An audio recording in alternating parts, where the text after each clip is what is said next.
자, 진행 부탁드립니다. 던질까요? 네. 컷했다 치고 트랜지션 넘어오고 Z6가 이번에 비디오 메이커, 무비 메이커 패키지를 만들면서 나름 고심을 좀 한 흔적이 보이는 것 같습니다. 오늘 보시는 구성은 앞에 보시는 것처럼 삼각대에 Z6가 올라가 있고 무언가 그럴듯한 패키지가 구성되어 있는데 실제로 이게 필드에서 쓰면 어떤 느낌인지 먼저 저희가 편의상 이 액세서리들을 세 가지 카테고리로 나눴습니다. 첫 번째는 무브먼트. 그래서 우리가 촬영할 때 무빙에 대한 부분들이니까 삼각대와 핸드그립 그리고 미니 삼각대까지 세 가지를 무브먼트로 넣어봤고요. 그 다음에 라이팅 보시고 있는 LED 조명 그리고 오디오는 마이크를 해서 이 세 가지로 나눠봤습니다. 이렇게 해준다는 건 뭐 옆에다 딱 그 자리인데요. 네. 예, 죄송합니다. 네, 먼저 오늘 함께 도움말 주실 감독님들 제가 소개부터 드리겠습니다. 우리 태양 감독님과 알타 감독님 안녕하십니까? 네. 그동안 사실 저희가 사실 이런 건 좀 안 했으면 좋겠어. 그렇죠? 네. 네. 아니 그냥 시작하면 되지. 없이 갈까요? 우리가 무슨 뭐 그 보는 사람들이 우리 뭐 인사 뭐 관심도 없겠어요? 네, 관심도 없을 것 같아요. 오케이. Z6 액세서리에 대해서 조금 살펴보는 시간을 가져볼까 합니다. 단지 사진은 한 장만이 필요한 것이고 하나의 완성을 위해서, 동영상은 완성을 위해서 이미지의 사진의 연속이 필요한 거죠. 이미지를 연속시키다 보면 그 움직임이 생기잖아요. 변화가 생기고 동영상에서의 새로운 개념 하나를 창조시킵니다. 시간이란 개념이죠. 카메라라는 1차 도구를 위해서 시간을 포함하고 변화를 캐치하기 위한 2차 도구들이 존재합니다. 그래서 이런 동영상 패키지가 있었어야 했던 거죠. 네, 그러면 가장 먼저 눈에 들어오는 삼각대부터 한번 살펴보겠습니다. 제가 일단 대략적으로 살펴본 바로는 높이가, 최대 높이가 약 186cm까지 올라간다고 하고요, 스펙상. 최대 하중은 약 6kg까지 지지할 수 있다고 나와 있고, 그 외에 나머지 사양들은 일반적인 영상용 삼각대와 비슷합니다. 뭐 하프볼 시스템이라든지 그에 따른 레벨링 시스템, 미들 스프레더.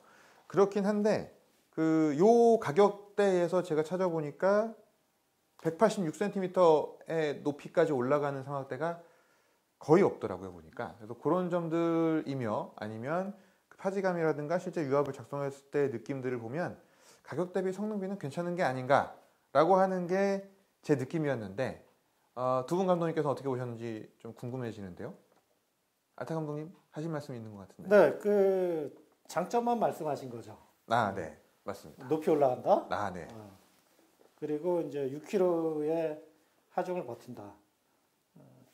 그 부분에 있어서 DSLR에 필요한 재원을 딱 갖추고 있다라고 볼 수 있는 거죠. 대신 Z6급 이상을 사용할 수 있는 트라이포드나 어떤 헤드의 하중을 추가하게 되면 휴대하기가 굉장히 불편해집니다. 그렇죠. 카메라가 요만한데 네. 트라이포드를 이따만한 걸 쓴다. 그건 낭비입니다. 이게 처음에 저희 쪽에 샘플이 도착해서 사용하기 전에 테스트를 해보니까 살짝 이 볼트나 이런 것들이 유격이 좀 있었는데 너무 텐션을 강하게 해서 출시를 하게 되면 오히려 이동 과정이나 쓰는 과정에서 너무 무리한 힘이 가해질 수 있으니 살짝씩 느슨하게 해준 상태로 출시가 된답니다. 말씀하신 게 어느 정도 맞는 것 같은데요. 왜냐하면 이 삼각대도 보니까 이 안에 유광 렌치가 들어있더라고요, 보니까. 연결 부위, 나사가 사용되는 부분, 나사는 사용하다 보면 조금씩 느슨해지게 돼 있어요. 그런 것들을 수시로 좀 조여줄 필요가 있습니다. 사실 이런 형태의 삼각대에 대해서 좀 생소하게 느끼시는 분들도 많이 계실 것 같아요. 이 영상을 보시는 분들 중에. 저도 그랬고 마찬가지로 이제 영상용 삼각대 하면은 보통은 저렇게 중간에 스프레더가 있고 그리고 위쪽에 헤드도 레벨링을 보통 할 수 있는 게 일반적인 영상 삼각대의 특성인데 그런 부분들을 좀 간략하게 혹시 영상을 처음 접하시는 분들을 위해서 설명을 좀 해주시겠습니까? 좀 뭐 특정 브랜드를 언급하는 거라서 조금 미안하긴 한데 지조형하고 셔틀러형이라고 있습니다. 사진을 찍을 위치를 선택하는 데 있어서 평범치 않은 위치, 남들이 가기 힘든 곳 그런 곳에 가서 삼각대를 설치하려다 보니 G쪽 형태식으로 튜브가 각각 따로따로 길이를 조절할 수 있는 것들이 그런 G형에 맞추기가 편하죠. 그러나 동영상형은 기본적으로 어떤 약속된 작업을 하는 경우가 많습니다. 배우가 있으면 배우를 중심으로 카메라가 설치가 되잖아요. 그래서 이 셔틀러형 삼각대들은 그런 용도에 맞게 또 발달을 해온 겁니다. 듀얼 핸드 그립은 사실 이렇게 제가 파지를 해보고 들고 다녀보니까 잡는 데 있어서 안정성은 확실히 좀 있는 것 같은데 한번 사용해 보시니까 어떠셨습니까, 알타 어머니? 저는 듀얼 그립 이런 그립 자체를 거의 선호하는 스타일은 아니고요. 저는 트라이포드를 더 선호합니다. 네. 트라이포드. 네. 가장 안정적이잖아요. 네. 이런 듀얼 그립은 우리 태양 감독이 좀 많이 사용하실 것 같아요. 저도 역시 트라이포드를 선호하지만 이제 제 업무 특성과 제가 보편적으로 촬영하는 그런 것들이 그렇게 안정적인 것보다는 좀 현장감 있는 걸 원해요. 그래서 주로 이제 짐볼도 많이 쓰고 슬라이드 많이 쓰고 그냥 바디 자체로만 팔로우 할 때도 있고 그렇게 여러 가지를 쓰고 있는데요. 이 제품 같은 경우에는 우선 제가 혼자서 그 바디하고 렌즈 상태로만 파지를 했을 때와 같이 연결해서 썼을 때는 확연히 달랐어요. 한 1시간 정도 촬영을 했다는 가정을 한다면 어깨, 목, 뭐 손목, 그다음에 그립 이런 데가 굉장히 무리가 가요. 그래서 이 듀얼 그립을 써서 한번 해봤더니만 우선 한쪽이 좀 쉴 수 있는 어떤 그 시간적인 여유, 공간을 주는 거죠. 왼쪽에서. 그러면서 안정적인 거죠. 마이크도 올릴 수 있고 LED 조명까지 올리니까 이렇게 작은 거에서 그립 하나에 싹 다 들어갈 수 있는 거죠. 거기다가 이 트라이포드랑 조합도 나름 괜찮았어요. 일체형 같은 느낌? 저는 뭐 그런 이 그립의 용도가 이거 좋은데 이게 라이트를 여기다 위에 붙여서 단점은 글쎄요 마감이 일단 가볍고 달 수 있다는 점에서는 저는 항상 가성비를 말씀드리고 싶어요. 일단은 적합하다, 편리하다. 다음은 라이팅에 대한 이야기로 넘어가 보겠습니다. 사실 사진이나 영상이나 조명이 굉장히 중요한 부분인데 물론 그 중요성에 비하면 패키지 안에 들어있는 조명은 상당히 작은 요소겠지만 그래도 없는 것보단 낫지 않나라는 생각이 개인적으로 들었거든요. 조명은 노이즈를 줄여주는 역할을 합니다. 그리고 또 하나는 분위기를 형성해주는 역할을 하죠. 빛이라는 게. 가게 되면 저는 사실 이렇게 쓰진 않아요. 왜냐면 일단은 피사체가 부담스러워 하고요. 제가 카메라도 들어가는데 조명도 같이 들어가면 부담스러워요. 그래서 전체 분위기를 밝혀주느냐 아니면 포인트를 주느냐에 따라서 옆에 저 서포트 해주는 사람과 아니면 저희 같이 간 연출자가 대신 해주는 걸로 저는 그렇게 세팅을 하거든요. 그래서 이걸 떼서 옆에 사이드에서만 줘도 굉장히 분위기 있는 조명이 나옵니다. 어차피 동영상은 지속광 조명이 필요하거든요. 그래서 노이즈를 줄이거나 분위기를 조금씩 살리는 부분에 있어서는 어느 정도는 기여를 할 것 같습니다. 유용해요. 그리고 이 면발광이잖아요. 이 정도 크기의 얇은데 이 밝기가 상당히 되게 밝거든요. 이 정도면은 글쎄요. 이것도 동급에서는 상당히 센 걸로 제가 느껴지거든요. 배터리가 오래 가더라고요. 이게 대용량이 아니잖아요. 근데도 그 중급 용량 정도 되는 거고 사실 이 배터리가 참 묘합니다. 이 배터리는 예전에 그 PD150에서 어떤 특정한 카메라를 위해서 많이 생산됐던 배터리인데 지금은 그 카메라군은 사실은 진화해서 도태됐다, 거의 소멸했다 그 단계인데 배터리만은 이런 여러 가지 액세서리에 꾸준히 사용되고 있어요. 요만한 모니터든 그러니까 모니터와 LED 조명에 거의 다 쓰여지고 있어요. 보니까 광량 조절이나 색온도 조정을 앞면, 뒷면 다 할 수 있는 것 같은데 이런 것도 좀 장점인 건가요? 사용하는 데 있어서? 그냥 번잡한 것일 수도 있죠. 유튜브를 이용하는 자라면 그럼. 굳이 뒤로 넘어가지 않고 앞에서 똑똑똑똑 터치로 눌러주고 이렇게 자기 상태를 본다면 훨씬 더 유용한 기능이 되겠죠. 1인 크리에이터들은 보통 혼자 촬영까지 다 해야 되니까 그런 네. 경우에 무게든 기능이든 가격이든 부담을 많이 안 주려고 노력을 한 것 같네요. 네, 이번엔 오디오 파트를 한번 설명드려 보도록 하겠습니다. 이 패키지 안에 로데 비디오 마이크 프로 플러스가 들어있는데 이 마이크는 비교적 최신에 발매된 마이크이고 사용하는 분들이 유명 유튜버들도 많이 계신다 그래서 관심을 많이 받는 제품으로 알고 있는데 실제 한번 우리 태양 감독님 써보셨죠? 네. 실제 써보시니까 느낌이 어떠셨는지 한번 코멘트 좀 부탁드립니다. 요거 물건입니다. 아, 제가 실제로 로데 프로를 쓰고 있거든요. 제가 한 4년 전에 구입한 걸로 기억을 하는데 플러스 이전 모델이군요. 네, 바로 이전 모델이에요. 사실 만족하면서 지금도 잘 쓰고 있어요. 근데 얘가 왜 물건이라고 말씀드렸냐면 제가 레코딩을 누르고 안 누르고 그 차이에 따라서 얘가 반응을 해요. 왜냐면 배터리를 아낀다고 배터리를 꺼놓고 바로 슛 들어가게 되면 까먹고 레코딩 들어갈 경우가 되게 많아요. 근데 이 프로 플러스를 써보니까 기가 막히게 연동이 돼요. 근데 단점은 배터리가 그 전 모델보다는 빨리 닳아요. 예, 그게 단점입니다.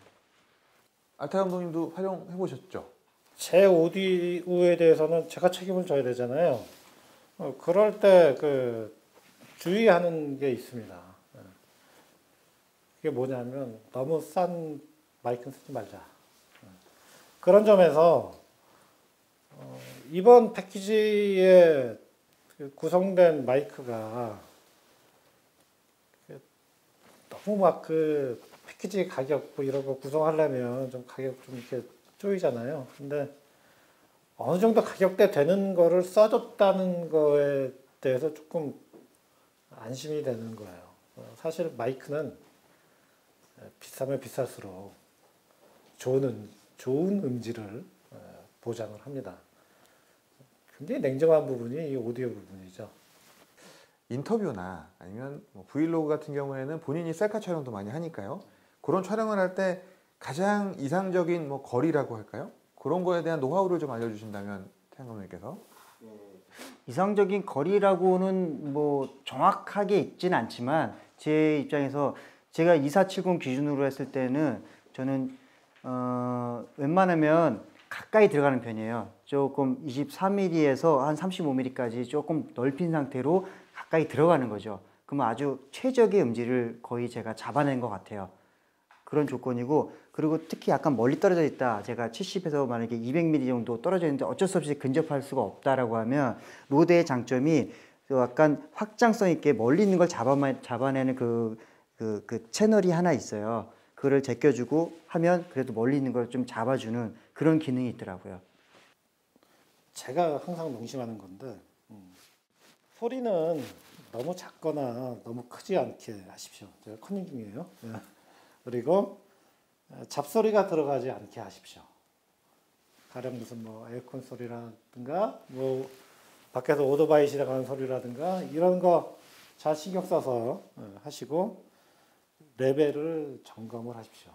꼭 이어폰을 끼고 소리가 제대로 들리는지, 저는 제일 중요한 게 그 이어폰을 항상 휴대하는 게 촬영인의 중요한 자세. 그리고 그 오디오 수동 조정 하는데 잘 모르겠으면 그냥 오토로 하십시오. 오토 좋고요. 그리고 오디오가 잘 안 들어갔을 때 최악의 경우에는 자막으로 보충할 수 있습니다. 근데 문제는 자막으로 보충이라도 하려면 최소한 소리는 나쁜 소리라도 들어가야 된다는 얘기거든요. 그러니까 뭐 뒤에 오토바이 지나가고 뭐 그런 거 다 이해가 돼요. 근데 아무 소리도 안 들어가 있으면 안 됩니다. 그래서 오디오 수음할 때 가장 중요한 거는 소리가 들어가고 있는지 확인하라. 그걸 위해선 이어폰 꼭 사용하세요. 영상은 이미지가 반이라면 오디오가 반입니다. 오디오 꼭 신경 쓰세요. 사진과의 큰 차이점입니다. 자, 그럼 오늘 Z6 액세서리 패키지를 이렇게 놓고 짧은 시간 대화를 나눠봤는데요. 전체적인 패키지에서 총평을 듣는 시간을 한번 가져보도록 하겠습니다. 총평은 그렇게 쉽사리 하는 게 아닙니다. 이게 뭐 좋다 나쁘다 그런 소리 섣불리 하면 안 되고요. 사실 잘 알고 쓰시면 좋지 않은 게 어디 있겠습니까? 누군가에게는 이 물건이 의미가 있을 수도 있고 누군가에게는 의미가 있지 않을 수도 있습니다. 저 같은 사람한테는 필요 없는 것일 수도 있습니다. 이미 다 있는 것들이거든요. 있는 것들이기 때문에. 근데 사진에서 영상으로 넘어오면서 처음에 어떻게 입문을 할까 고민하시는 분들한테는 굉장히 좋은 말이라고 생각하지는 않지만 이런 말이 있습니다. 세상에 메인만 존재할 수는 없죠. 서브도 소중합니다. 우리는 1차 도구를 위해서 나머지 2차 도구를 이제 조성하는 건데 잘 고려해 보십시오. 저는 입문자에게는 나쁘지 않다고 봅니다. 저 같은 입장에서는 서브 트라이포드로 쓸 수도 있다라는 말씀을 드리고 싶고요. 손해보지 않고 처음에 입문하자마자 써도 무난하겠다라고 생각이 드는 게 이 트라이포드고요. 그리고 로데 마이크와 이 LED 조명은 저희가 전문가들이 쓰기에도 적절하게 쓰면 굉장히 좋은 퀄리티를 낼 수 있는 장비들이라 생각해요. 그리고 당연히 Z6도 굉장히 좋은 카메라고요. 네, 감사합니다. 지금까지 길지 않은 시간 Z6의 액세서리 패키지에서 살펴보는 시간을 가졌고요. 판단은 물론 구매자 여러분의 몫입니다. 그리고 이걸 얼마나 잘 활용하게 되느냐도 이제 구입 후에 얼마나 공부를 많이 하시느냐에 따라서 활용도의 폭이 달라질 것 같은 생각이 많이 듭니다.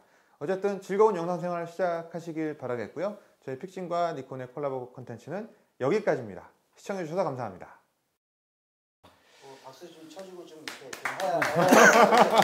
좀 해야지 이거 너무. 네.